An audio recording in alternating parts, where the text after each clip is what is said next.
TCFF is doing a Minnesota Short Showcase on January 23rd. So if you want to come out and see it, I'm hosting the red carpet, and it should be a fun night. Welcome to Movie Vaders with the Farx brothers. I'm Kyle. And I'm Kirk. And we're here with Lori Roovers. Happy New Year. Oh, okay. It is New Year's. It is New Year's now, yeah. If you want to date the podcast like you usually do, Kyle, you should have said that. I like dating thank you for immediately busting my balls. That's going to happen more on this. That's why. Oh, sorry, Lori's already like, what's going on? Lori, I see you as a multi-hyphenate. Which of your hyphenates do you put first? Oh my goodness. I would say acting first. Okay. Yeah. Acting, yes, definitely. Acting helps with everything else. And acting helps with modeling, acting helps with producing, acting helps with any crew position, and vice versa. Also, any crew position helps with acting, because once you work on a crew, an actor working on a crew, and you're not acting, am I making sense? You have a whole new appreciation for how you work as a team, how this is all getting done, how you are just a piece of the team, not the big, standout be-all, end-all. You're only a small piece of what makes that film. This invites the question, what position do you like on the crew when you are not acting in a project? I like being the producer. Oh, really? Yeah. In May, I produced a feature film with CJ Renner, and he trusted me with quite a lot. It was CJ as the writer-director, and me as the producer, and Andrew Stecker as the first AD. And the three of us rocked it. I feel like we did an amazing job. And I don't normally say that about my work, but I really do. I feel like we did an amazing job and we worked really well as a team. And I cannot wait to see this movie. Okay, so you haven't seen footage. What about the experience in May made you feel like it worked really well? Because you've been on a lot of sets. I've met you more than 5 years ago now. Yeah. License to do whatever needs to be done to get it done, and positivity, because CJ never once was negative, and Andrew is just positive by nature, and so the three of us together, I think we just all gave each other leeway. We all trusted each other to do our jobs, and sometimes it was like, oh, what are we going to do tomorrow? Because we don't have a location for this particular scene yet. And we had a SAG actor in from, I think his home was in Alabama. And we only had him for 2 weeks. And so we had to make everything work. And we had to have the locations. We had to have the cast. We had to have, all the things together, and holy cow, we did it. What's the log line for this project? Oh gosh, I should have that memorized. It's been a minute. Mm-hmm. It's called More Life. More Life. How many days did you shoot? We shot for 2 weeks straight, plus then there were some pickup days, so not quite 3 weeks of shooting. And so that was May. It's the new year now, so it's been like over half a year since then. What's the latest and greatest? We were talking about it before we got on the mic, and I was like, no, please stop talking. I should never say that to anyone, but I wanted to record it. So I was doing a film. I was telling Kyle, I was doing a film with Lee Fillingsness of the Fight Monkeys, which is a stunt group, and they're amazing. They're super talented. These people can do things that are freaking amazing. He's got gymnasts, he has swordsmen, he has gun slingers, he has weapons that I've never seen before. Such as, what's a weapon you learned about this time? There's it's almost like a garden tool, and it's from Asia somewhere. Like a sickle or something? Yes, yeah. It's like a sickle, except shorter, because this particular country that it's from, the people weren't allowed to use weapons. They were forbidden weapons, and so they would use their garden tools as weapons. And I am telling you, the woman that could wield these things, it was amazing. And they were the scariest weapons that we used. And we used some scary weapons. I had a sword from a woman from Japan who like has been in ninja movies from Japan. And we were practicing for probably like 6 weeks, 4 days a week. I was learning all these different weapons to be in this fight movie of the Fight Monkeys, and and I was wielding these heavy swords that have been ground down, you know, so that they're not pointed and sharp anymore, but they look real, and they're still just as heavy. And I would be bringing them around my neck and holding them up, you know, above my shoulder and all that kind of stuff for days on end. I would take them home. I would practice at home because I'm not trained in stunt fighting, but part of it is dancing in this movie. And so I was brought on to do the dance part and, you know, kill a few people in the meantime. And eventually that huge sword took my shoulder out. Yeah. Oh, sure. 2 weeks before we were gonna film. Oh, damn. I ended up having an MRI, and it was that they had to replace. I was like, as a producer, I'm telling you right now, replace me, because I don't think this is gonna get better. I don't think they're gonna make it better in 2 weeks. I don't think there's anything that's gonna allow me to be in this film. However, now I'm connected to it, and I was part of the making of it, the creation of it, and so I can't be a judge for Z-Fest this year. Oh, okay, so you're not in this movie that you produced? I'm not in it anymore. You know that happened to Larry Fishburne on Matrix Reloaded, when the scene on the highway when he's got the sword, he threw out his arm a similar way. I was like, oh, I bet you because my question was gonna be, how did you warm up your shoulders for this? And yeah, it was just too bad. I'm sorry. It's going to be a really cool movie, though, for Z-Fest. Okay. And you produced it? I was part of the writing team. Okay. So you write, too. I didn't know that. No, not really. Okay. No, not really. It was just a brainchild sort of thing that we came up with together. And then Nick Klaus wrote an actual script. Okay. Screenplay story by Lori Roovers and Lee Fillingsness. Screenplay by Nick Klaus. That's fantastic. You grew up on a farm, correct? Oh, wait, were you going to say something else? No. I'm going to take wild pivots. Wow, that's okay. That's fine. Yeah. No, I spent my summers on a farm. You spent your summers in Iowa. Yeah. In Iowa, okay. We worked. So your parents sent you to a farm to work? Basically. Why? What did you do? What? What was like punishment? Sounds like it. I think it was to teach us some hard work, life lessons, right? Who's us? Your family? My brother and my sister is a lot older than me.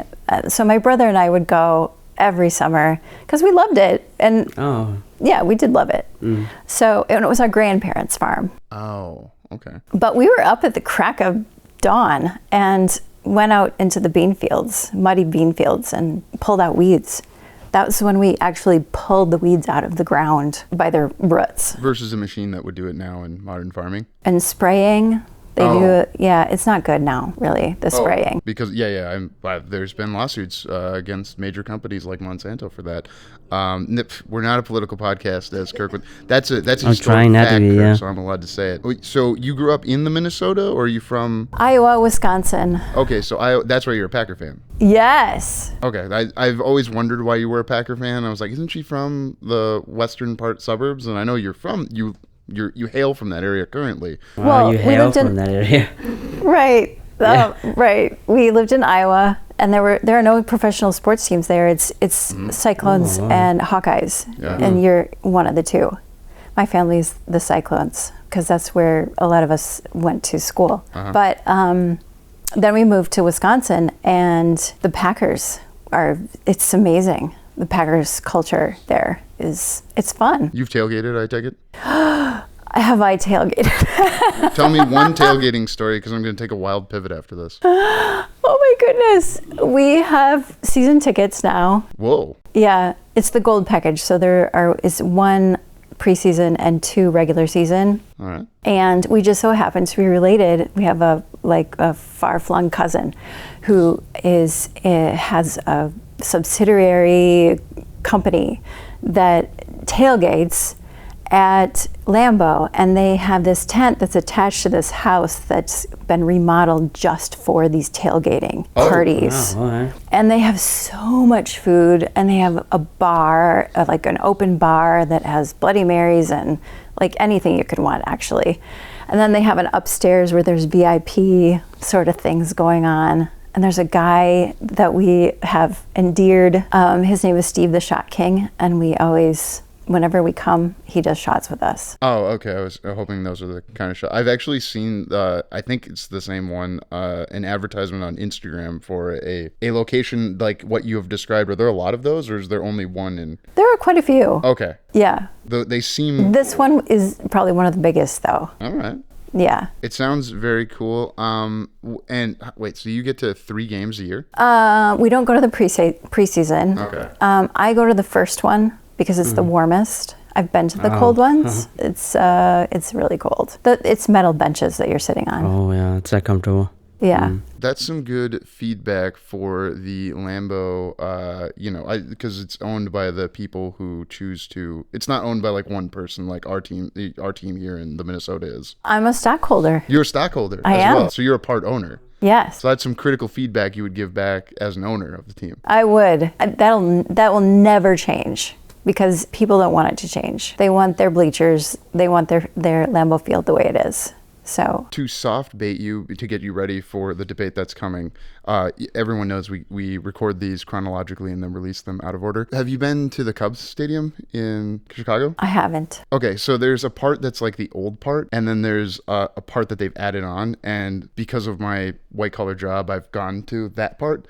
I was like, well, this sucks. This is like every other stadium, it's prefab. I want to go to the rock, the part that's built with bricks. Yeah. So you can get access both. The people from the commoner area can't come to the business area. Ugh. But I prefer it the same way as it sounds like you do for Green Bay. Yeah. What's the best critical feedback you've received as an actor? Critical feedback. Oh my goodness. In the podcast I listened to you of today, you said that you grew a lot as an actor when you came back after your break, and that being able to have objective criticism of yourself has helped you both as an actor and then the other roles that you do. I think I was referring to coming back from that break. I had mostly done theater. And when I came back, I was more interested in film. And so I had to get coaches who could bring me over that hump, because in theater, you have to be bigger than life. You have to cheat out. You have to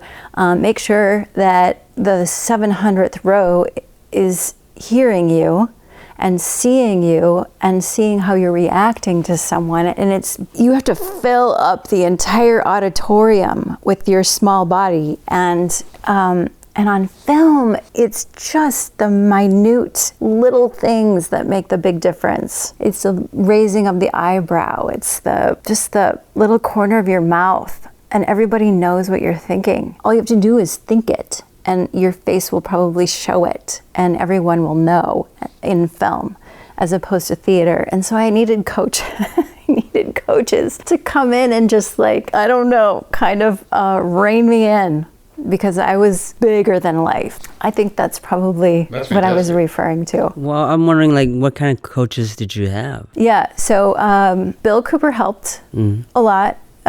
He's really great with technical things, little things that make a big difference. And Cynthia Urick also, she's more on the emotional side, and being able to show your emotion without having to make it over the top, which really kind of leads into this movie, because I feel like everybody was over the top in this movie. Okay, that's a good, and just so you know, people will have heard our debate before they're hearing this, but they could listen out of order too. I don't, time exists in a flat circle in the past is my honest belief. You don't have to interpret that. That's just something weird I say a lot.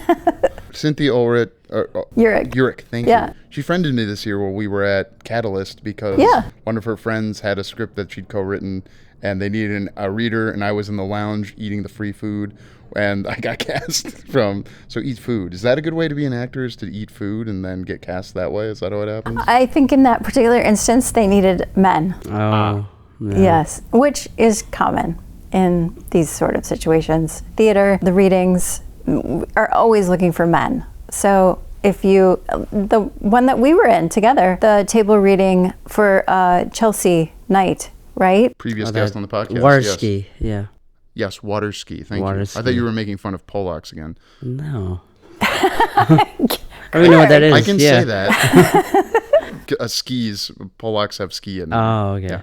Yeah. Sorry, I know you're Scandinavian, so I don't want to offend. Yeah. This comes up on some of the other interviews we've done, so I want to bring it all into a context. How did she get you to go from big to small? What was an exercise? You're in front of the class, and it's just you in front of the class. And she had me do, this really hit home. She had me do a scene as big as I possibly could, and getting feedback from the class after that, and then bringing it down, and then everybody gives feedback after that, and then she says, well, bring it down just a little bit more, getting more feedback, and just seeing the difference of what feels real and what feels put on. Sir Ben Kingsley has said that in every take, do you not like when I don't know. Go ahead. Said that on every take he tries to do less so that the camera is reading more. I don't think he said the second part. I'm interpolating that into what he said. But now I'm wondering how many takes does he usually do on set then? Well, I don't know if he hasn't worked with Clint Eastwood from what I'm aware of, who likes to cut it off after 3. How many, as a producer,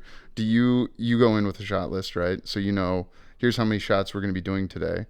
How many takes do you like as an actor and then as a producer, and are they different? As a producer, I want to move it along. Let's move this along. And part of that is casting, and part of that is chemistry between the actors and the other actors, and the actors and the director, and even the crew. Like, there has to be a chemistry going on that allows the actor to do what they need to do and get the story across, and the director's got to be happy. And that's casting. I also do casting, and if I know that director and I know that actor and I know that they're not gonna see eye to eye on something, or they're not gonna feel comfortable with each other, even if that actor is perfect for the role, I won't put them in that situation. Maybe the actor's like, well, put me in the situation and I'll figure it out, because they want the role, but it's not good. It's not good for anybody on set. I like that you said earlier that your experience in May is that it felt like it went well, and I think that's something everyone on the team is looking for, that feeling. That doesn't necessarily mean the end product will be good. Yours is going to be. I don't know. I'm just saying, like, sometimes I felt good, and it's like, it's not about how I feel. It's about how everyone feels, and then how the audience feels ultimately. You were in your first modeling show at 8. Wait, you didn't answer how many takes you want as an actor, though. Oh, right. Yeah. How many takes do I want as an actor? Thanks. I don't want very many, I have to tell you. I like to say, this is going to sound really cocky or something, I'm kind of a one-take wonder, sort of. That sounds really overly cocky or whatever, but I am so ready for that one, for these takes. Maybe if the director wants to see a different side, then how many takes did we take on Wild Child? I feel like we were in and out. I appreciate that. I feel as though we probably did 3 to 4 takes because I usually am shooting for that. Pun intended. When you were 8, because my children are approaching that age, you were in your first modeling show. That's why I asked the question earlier. I was, and I should ask my mom what this was for exactly. It was a spring line of clothes. And she put me in the show because I got to keep all the clothes. And it was really great because she didn't have to buy me new clothes for the coming summer, spring, summer, That's whatever I got. Western. Yeah. Hey, I did really well, but I got a good deal. Right. And you were in Iowa for this? Yes. Okay, so Iowa, they were casting people, and I guess some local thing. They need actors. I would have been 7 or 8. That was middle Wisconsin. Okay. Yeah. You can see why I asked, though, because Iowa, there's a lot of flat nothing land. I mean, there's farms there that are very important for our food supply. Are you saying there aren't any actors or creative people in Iowa? Because the population in rural areas, that means that there aren't as many people there. Oh, fair enough. When you're interviewing people, as you're also a host, we brought up that you're an actress first, or do you prefer actor or actress? I ask everyone. Actor. Okay. Actor, we're all actors. Fantastic. In some way or another. Life is but a not gonna play, debate and that. we are actors within it. Yeah, something like that. Thank you very much.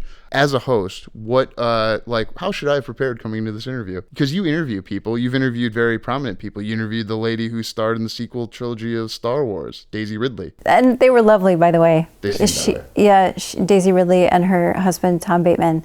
And if you haven't seen Magpie, you should go see Magpie, because Tom Bateman wrote it, and it was her idea. And research. I researched her interviews. I wanted to know what she is like in her interviews. I wanted to know what her pat answers are, to try and bring out something a little bit different. Her press team was really all over it. Mm-hmm. And they wanted the questions ahead of time, and I think she ended up kind of using the same answers that she's used before, which is on brand, and Right, yeah. that's the thing you got to do. Well, like, you can't go, hey, so when that Star Wars movie going to get made? I think it came out right after Twin Cities Film Fest, that it got pushed again, or the writer quit, so they're probably not going to make their date. Not that, that's not me reporting that news that hasn't already been broken. When you were in Searchlight, you were playing a real life person. At that time or since then, have you interacted with the real life person you were playing? No, I so want to, though. Okay, it should be about 90 now, right? Yes, and I think she's still alive. I'm not really sure. I think she lives in California. What's stopping you from reaching out to her? I don't know, because I did the research on her, and she was.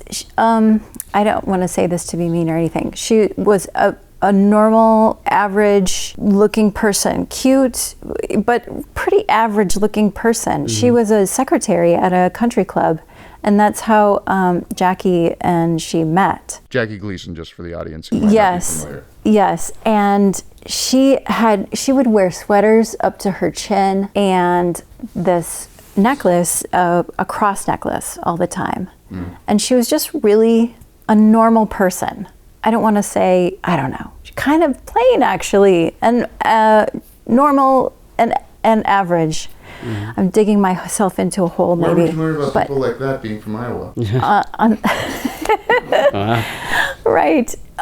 So I was like, okay, I do resemble her, actually, and so this is going to be... You were just insulting yourself? No, I don't mean to insult anyone. And so I thought they were going to have me go on without a lot of makeup, and I look like everybody else when there's no makeup on, I think. And so I showed up on set, and they didn't put a lot of makeup on me, because I was supposed to be waking up quickly from slumber, but they put me in this black negligee that came, half breast is sticking out, probably more than that. And so in the movie, when I pop up out of bed, it's this moonlight that's coming from behind me, and all you see is jiggly boobs. That's very cool. Be honest. Describe it that way. That goes with the substance. I mean, that's there's going to be conversation about body parts.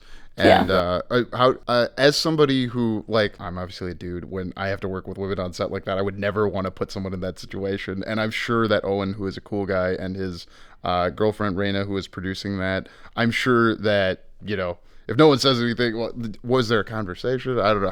How should I avoid that situation or approach it in the future? No, we didn't talk about it. It just was what it was, and I knew nothing was going to fall out. Well, maybe she has jiggly boobs. You don't know. This lady might, even though she's 90. Historically accurate. That's what we're going for in the movie. If she was working at a club that was it Jackie Gleason and Richard Nixon go to. Yeah. I mean, why not? Like they the country club. I mean, I don't need to know, but I appreciate that you would share that. I'm gonna pivot by asking you, what's the chairman search that you didn't want to share on the film in Minnesota? You said you have to enter the writer-director's name, otherwise you'll come up with a bunch of other things for the chairman, and they could be funny, and someone's gotten a Do you remember this? This is a story you told about 4 years ago. So Chairman, if you search the chairman, you come up with something that you don't want to see. That's what you implied, and you had a funny story about it, but you didn't want to get into it on Film in Minnesota, and I'm trying to get it here because I am a journalist. I know. I haven't tried to do that lately. Okay, so we should just try and Google it right now. Chairman something? I don't know. You want me to try to Google for bad results? Yeah. Maybe, yeah, we'll do that. We've had other actresses who do modeling because you can make money both ways and you want as many revenue streams as possible. What does modeling share with acting and what doesn't it? I think actors make better models because you can think about something that an outfit that you're modeling inspires in you, and you can bring out that emotion while you're modeling it, and it will kind of dictate how you move in it and how you feel in it. It's really great. I work at Shop HQ probably between 2 and 4 times a week, and I'm modeling clothes that I've never seen before. It's a surprise every time I model because I don't know what I'm going to be wearing. And I listen to the hosts talking about the pieces, talking about the outfits, where you might wear them. And so you get a feeling from that, and you can show that it's very feminine. It's a feminine outfit, or you can show that it's a sexy outfit, or it's a business day outfit, just by the way your body moves and what you're thinking. I know. I that reminds me that when I'm thinking things, I'm showing it unintentionally with my body language. And I would say that you have a model career for a local actor, but I think it's important to remember that local. And this is a wild pivot. Local actors, I just wanted you to know. Someone who's at the top of the food chain, like it seems like you are, because, hey, you're working 2 to 4 times a week selling clothes. You're on a lot of cool movies, one that just played TCFF, Searchlight. I love Owen, so I'm excited. I was excited about the story because I'd heard it too, like Owen had. Owen's amazing. Yes. And come on the show, Owen. That's how I get them. No? That's how we get them. We'll send this to him. Personally. Yeah, just like she's going to send it to the lady she played. What are you striving for right now? Like, what's the end? Here, I'll couch it in something specific. You produced a web series. I know that took a lot of work, and it's much different than. And I was shocked to hear you say producing is your favorite job, because I also heard you say in a previous interview that producing is your least favorite part, because it's my least favorite thing, but it's what I am first usually. It's a lot of work. Don't get me wrong. And for my web series, I was the executive producer. Jennifer helped me out with some co-producing when I couldn't be there, and some other behind the scenes stuff, and I was so glad to have her because I had nobody else. So, and that was my first attempt at running my own business as a producer. I've run my own business in I have other businesses. You have an MBA, just so people know. Right, and I do run other businesses, so it's not like it was a stretch, but at the same time, it's a different business, and it's the film industry, when you're talking about non-union, union, it must be like pulling teeth. Union is just a crapshoot, and so many different things just have to be taped and band-aided over and paper clipped, and because there's not a whole lot of money, and people don't even recognize you as legitimate, really. It's just so many different things. You're legitimate to me, that's why you're on the show. Opera versus gospel. This is a wild pivot as we go into the end of your interview. Okay. Because I know you're trained in both opera and gospel. Which do you prefer? Bait yourself, please. Oh, gospel by far. Oh, sweet. Okay, that's what I was hoping you'd say. Yeah. But isn't opera is for rich people by rich people? Wouldn't you rather be rich than It's unfortunate. Opera, I feel bad because opera singers train, and I know what it's like to have to train that hard to sing one song, and they don't get paid enough to make a living. Look up any opera singer, unless they're really a big name, and otherwise it's like acting. You just don't get paid very well. I mean, you're singing at church. I guess the churches do pay well, actually, now that not that you have to make any comment on that. I know that other people who sing in church have told me, at least it's consistent. On a Sunday, yeah, you could make a couple $100 on a Sunday. Damn. Isn't it just once a week? Yeah, aren't they only singing on Sundays? Yeah, Well, but it's just $200. Sunday. Yeah, Sunday or Wednesdays sometimes. It just depends on your church, but Would you rather go to the shooting range or go horseback riding? gosh, that's a toss-up. Gosh, probably the horseback riding. Probably horseback riding. Okay. Just because I love horses. But you like going, you've shot a gun before and you enjoy shooting guns when you've shot them. I assume you've not had to shoot them for other reasons. And if you had, I don't want to break the story here. No, shooting ranges. Yeah, I've been shooting guns since I was a kid. Growing up on the farm. Right.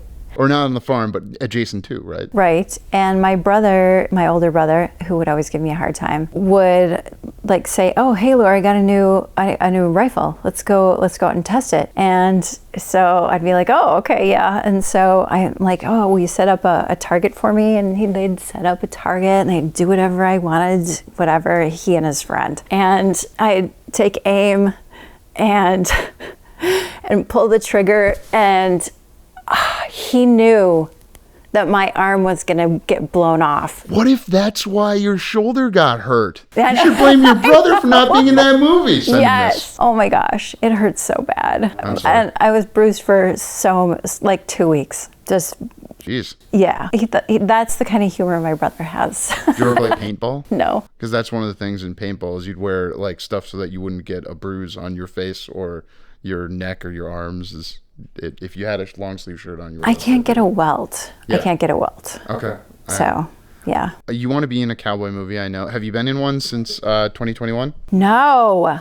Why isn't anyone casting me?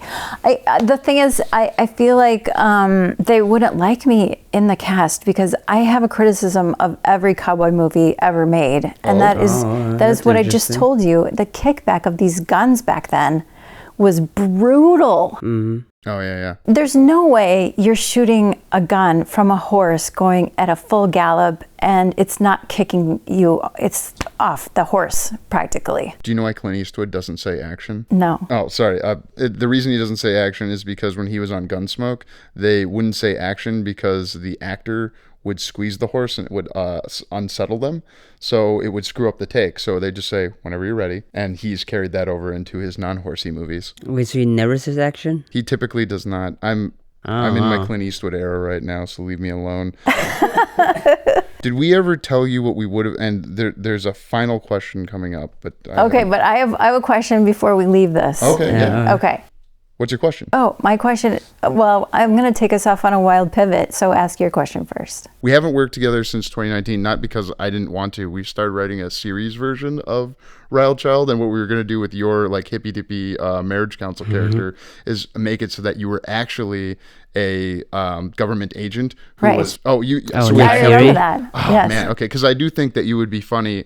Like, A, you're funny, which is harder than just being a good dramatic actor. Suck at dramatic actors. I know you do both, but... Do you have an opinion on that, or I'll finish my thought.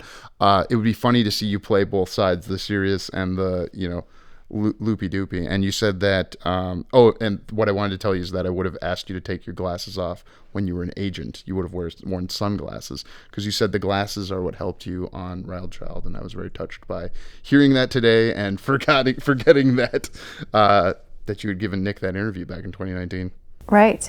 That was really fun. I can't tell you how much I hate when people compliment me on this show. But you're complimenting the process is what I'm going to say. So what's your wild tangent? It's Kirk.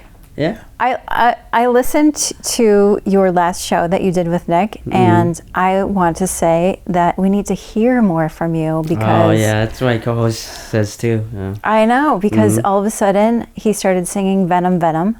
And I was like, oh my gosh, you sang Venom, Venom, Venom. And I don't know if it was like a theme song from some... It was from Venom the movie. From Venom the movie, okay. Eminem sings Venom. Yeah. Venom, Venom. Venom. Yeah, if you've seen the movie, it makes sense. People do not like them. We had... who did we have on? We had Tristan and David, I don't know. Alvarado. Last name. And David Alvarado watched all 3 Venom movies in like a 25-hour period so that he could come on the show and talk about... Because I'd asked him on the show, and he said, what are we going to debate? And I was like, well, Venom just came out, so I'll watch all 3 of them. He's like, okay, dedication. you animal. So what would you like Kirk to talk? Have you and Kirk have worked together, right? We have worked together Yeah, a on few other various times. things. Right. And I have to say that there is no person living on this earth that doesn't love Kirk Yang. Wow, that's amazing. That's quite a compliment. Thank you. It's true, though. Do you know anyone I that definitely doesn't appreciate the person that Kirk is? I would say there are people that don't appreciate him enough. Oh, I like that. Yeah, that's see? nice. And I Okay. can say that because I've made that mistake, and that this is my confession. Oh, wow. I wish I knew the rest of those Usher lyrics. Do you forgive him, Kirk? Yeah, I forgive Kyle. Okay. Because I'm a nice person. Yeah. We've talked about loving each other and forgiveness. This is really a self-help podcast for men. Right. So Lori, this will be the third thing that's come out if people are linear listeners, which are very special to us. Thank you, linear listeners. Who should we have on here in the the Upper Midwest film community? Okay. So, first of all, I have to mention the movie Out of Time that I was in. It's a feature film. Oh. It was at the Twin Cities Film Fest. Congrats. And it's stinking amazing. And I got to play a completely different character. You were talking about dramatic and comedic. And I got to play a business villain. And so it just was kind of an amazing movie. Okay. I think that you should have on... Oh, she had a Have a list. list? Yeah. I do have a list. You wanted to know Upper Midwest film community, who we might want to have on the show. Oh, okay. Yeah, sure. I think you should interview the current Catalyst administration, like the administrative people who put Catalyst on. One of those people has had a child in one of our movies, so woohoo. Yeah. It's potentially possible. Yeah, I think a lot of people would be interested in what they have to say and where it's going. And Lost 40 Studios, you should have Nick Swedland and Matt Roy and that group on. Matt has moved about 3 hours away, but he's coming into the cities at various times. Nick, we had a beer with a month or two ago. Yeah. And we those are both great suggestions, and thank you. I will send this to the appropriate parties to try and convince them to come on. You did spark a thought. Twin Cities Film Festival. You started out as a volunteer in 2021. Is that 2022? Oh gosh, I've been there for about 8 years. 8 years. Okay. 2015, 16, 7, I don't know, somewhere in there. How has your role evolved over that time? A lot. So I started out as a volunteer. I swept floors. Oh. I still sweep floors. I'll do anything during the festival, holy cow, because they need people to be flexible and do whatever needs to be done. Mm-hmm. But then I moved into being a lounge host, which I was strangely good at. And Why are you strangely good at being a lounge host? because I know everybody, and sure. I want everybody to feel welcome and brought into the fold, and you are just as much of a part of the film community as anyone else, and you can make a film too, and all those things conveyed to everyone who comes through the door. And filmmakers actually there's one really great